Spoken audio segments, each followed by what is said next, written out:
వికారాబాద్ జిల్లా తాండూరు పట్టణంలోని సాయిపూర్లో దారుణం చోటు చేసుకుంది. ప్రేమించి పెళ్లి చేసుకున్న భర్తే భార్య పాలట కాలేయముడిగా మారాడు. 8 నెలల క్రితం అనూష పరమేశ్లు ప్రేమ వివాహం చేసుకున్నారు. మొదటి నుంచి ఈ పెళ్లి పరమేశ్ తల్లిదండ్రులైన లాలమ్మ మొగులప్పకు ఇష్టం లేదు.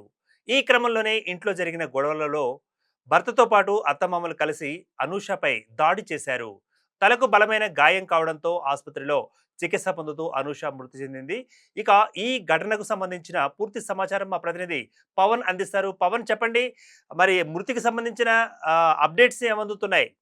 దుర్గాప్రసాద్ గారు, అక్కడ అనుష పరమేష్ వివాహంలో మీరు ఇందాక అన్నట్టు ముందు నుంచే పరమేష్కి వాళ్ళ తల్లిదండ్రులకు ఇష్టం లేకుండా ఉంది. సో ఎందుకు ఇష్టం లేకుండా అయిందంటే, మొదటగా అయితే అనుష భర్త అంటే అనుషకి 20 ఏళ్ళు ముందే మ్యారేజ్ అయింది. సో వాళ్ళ మొదటి భర్త అనారోగ్య కారణంగా చనిపోవడం వల్ల సో ఇటు ఏదైతే పరమేష్ అదే సాయిపూర్లో ఉంటున్న వ్యక్తి ట్రాక్టర్ నడుపుతూ ఉంటారు. సో అక్కడ ఆ సందర్భంలో పరిచయమై ఆ పరిచయం కాస్త ప్రేమగా మారింది. సో అక్కడ వాళ్ళు వివాహం ఇద్దరిని అంటే వాళ్ళిద్దరు ఇరు కుటుంబాలను ఒప్పించి ఆదర్శ దంపతులుగా వాళ్ళు పెళ్లి చేసుకోవడం జరిగింది. అంటే ఇది పూర్తి స్థాయిలో 9 నెలల్లో జరిగిపోయింది. అంటే సంవత్సరం పూర్తి కాకముందే ఇక్కడ అనుష హత్యకు గురికావడం జరిగింది. అయితే అనుష సంబంధించిన వాళ్ళు కరోనాపేటలో ఉండేవాళ్ళు. సో అక్కడ నుంచి ఈ అనుషకి అయితే మొదట పెళ్ళైనప్పుడు వాళ్ళ భర్త 20 అంటే అనుష 20 ఏళ్ళు ఉన్నప్పుడు తన భర్త అనారోగ్య కారణంగా చనిపోవడం జరిగింది. దాంతో వీళ్ళు బతుకు తెరువు కోసం సాయిపూర్కి రావడం జరిగింది. సో అక్కడ సాయిపూర్లో అనుషతో పరిచయం ఏర్పడడం పరమేష్ రెగ్యులర్గా అక్కడ కూలికి వెళ్తారు ట్రాక్టర్లో. సో అక్కడ కూలికి వెళ్ళడం, దాంతో పరిచయం ఏర్పడడం, పరిచయం కాస్త ప్రేమగా మారడం, ప్రేమతో ఇరు కుటుంబాలను ఒప్పించడం, అక్కడ నుంచి వీరు పెళ్లి చేసుకోవడం. గత కొన్ని అంటే మొదటగా పెళ్లి చేసుకున్న మొదట్లో చాలా బాగానే ఉన్నారు. దాదాపు 9 నెలలు బాగానే గడిచింది.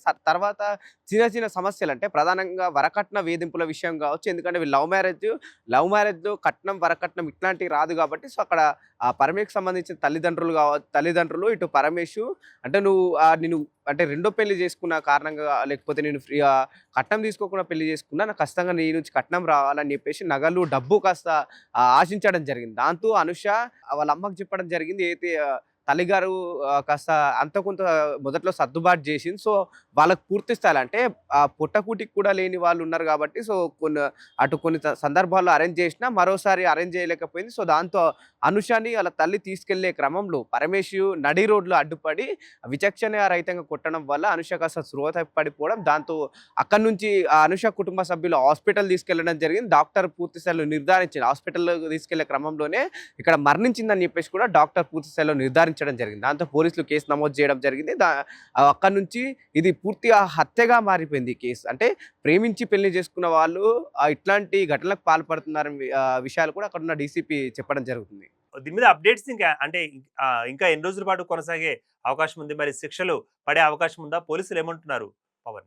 అంటే ప్రస్తుతం అయితే గృహహింస చట్టం కింద కూడా అక్కడ ఉన్న డీసీపీ నర్సింగ్ యాదవ్ కూడా వాళ్ళపైన కేసు నమోదు చేయడం జరిగింది. ఇప్పుడైతే ఇక్కడ అనుష చనిపోయిందన్న వార్త వినగానే తల్లిదండ్రులు ముందుగా పరారయ్యారు. ప్రస్తుతానికి అయితే పరమేశ్ అయితే ఇక్కడ కూడా పోలీసు అదుపులో లేనట్టు కూడా ఇక్కడ ఉన్న పోలీసు వారు కూడా ప్రధానంగా చెప్పడం జరుగుతుంది. అంటే ప్రేమించి పెళ్లి చేసుకొని ప్రధానంగా వరకట్నం కోసం వేధిస్తున్న విషయాలు కూడా మనం గతంలో కూడా చాలానే చూసాము.